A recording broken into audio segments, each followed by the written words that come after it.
જે દુષ્કર્મની ઘટના બની છે, 6 વર્ષની બાળકીને દુષ્કર્મ કરનાર ગોવિંદ નટ, એમને ફાંસી થવી જોઈએ। સવારથી આજ બીજો દાડો થાય છે, 2 દાડા થાય છે, મીડિયાવાળા હરેક ચેનલોવાળા મન ફાવે એમ સગાવી રહ્યા છે। અને એમની ખરેખર ભૂલ શું છે? મીડિયાવાળાની શું ભૂલ છે? મીડિયાવાળા જેટલા બતાવે એટલું પબ્લિક શું કહેવા માંગે છે, પબ્લિકને બતાવે છે।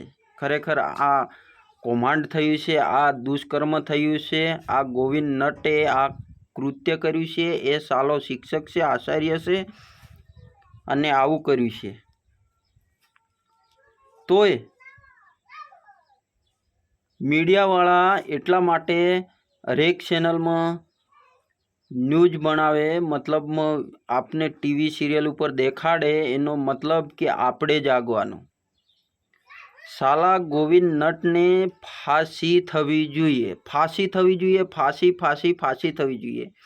કાં તો પબ્લિકને હવાલે કરી દો। આ જે કૃત્ય કર્યું છે ને એને પબ્લિકને હવાલે કરી દો। પબ્લિક કહેશે તો છૂટી જશે। કઈ રીતે છૂટે? સાલાને કાપી નાખો, ડિલીટ મારી દો, એને ખુલ્લે આમ કાપી નાખો। હું કહું છું, કાં તો ફાંસી થવી જ જોઈએ।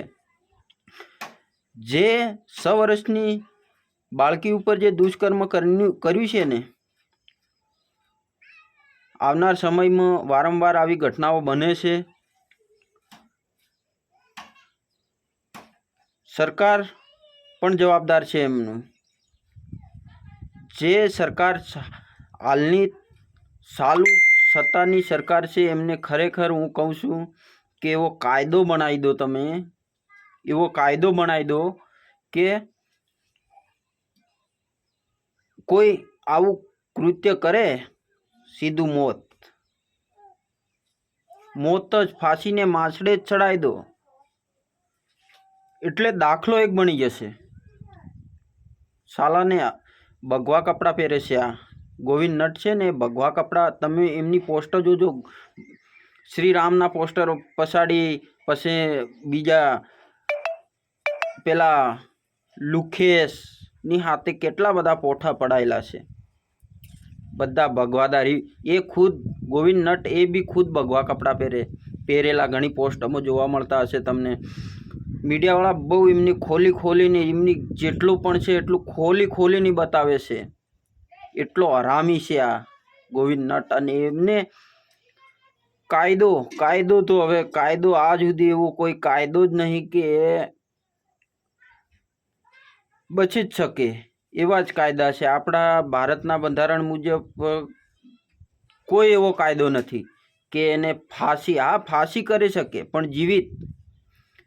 હું કહું છું કે સરકાર આવી કઠિન પગલાં ભરે ને તો થઈ શકે, સરકાર બનાવી શકે કાયદો।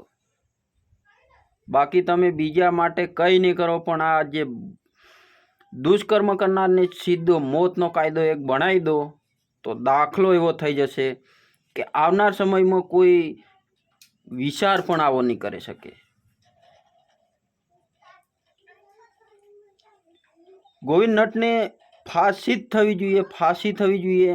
જે તોરની ગામે જે ઘટના બની છે ને, ગોવિંદ નટે જે કર્યું છે ને કૃત્ય, તમે શરમ આવી જોઈએ।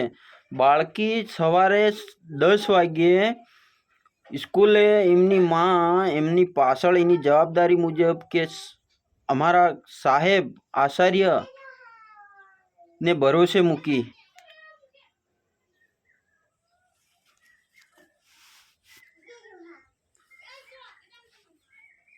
એને ગાડીમાં બેસાડી, પછી સ્કૂલે એમને ગાડી અંદર દુષ્કર્મ કર્યું અને બાળકીને રૂબાવીને મારી નાખી છે। 6 વર્ષની બાળકીને કઈ રીતે હત્યા કરી, તમે વિચાર તો કરો। એમને હું આરતી ઉતારવાની, એમને સીધો કાપી જ નાખવાનો હોય। અને એ પણ કેટલો સાંજે 10-11 ઘટના બની, સાંજે 6:30 વાગ્યા સુધીની એમની લાશ છે ને એક વરંડાની અંદર કમ્પાઉન્ડ વોલની અંદર ફેંકી દીધી. એ સાલા હરામી ગોવિંદ નટ. તો આને તમે કમેન્ટ કરજો, શું વાત સાચી છે ખોટી છે? ફાંસી થવી જોઈએ, ફાંસી થવી જોઈએ એમને. વારંવાર હું કહું છું કે ફાંસી થવી જોઈએ. કમેન્ટ કરો.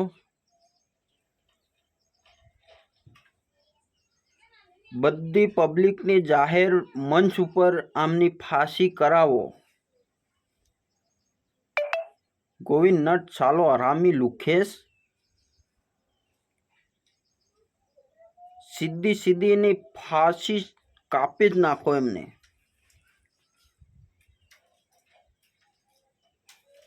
અને સરકારશ્રીની પણ સરકારશ્રી જે હાલની પોઝિશનની જે ઘટના બની છે ને એ અમારા આદિવાસી વિસ્તારમાં બની છે ને, આવનાર સમયમાં જો આને કાઠી કાર્યવાહી નહીં કરે ને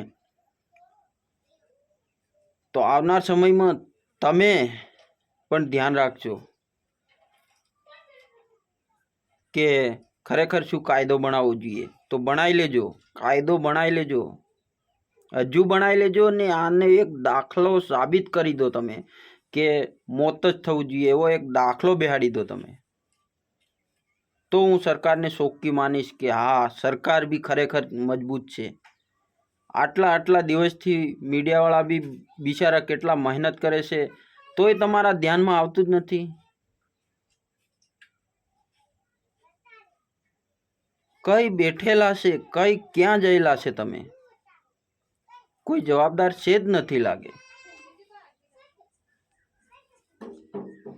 મિત્રો કમેન્ટ કરો, કમેન્ટમાં લખ દો વાત સાચી છે ખોટી છે.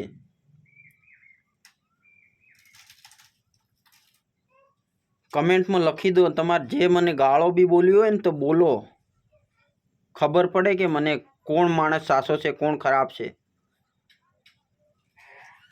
જય જોહાર મિત્રો.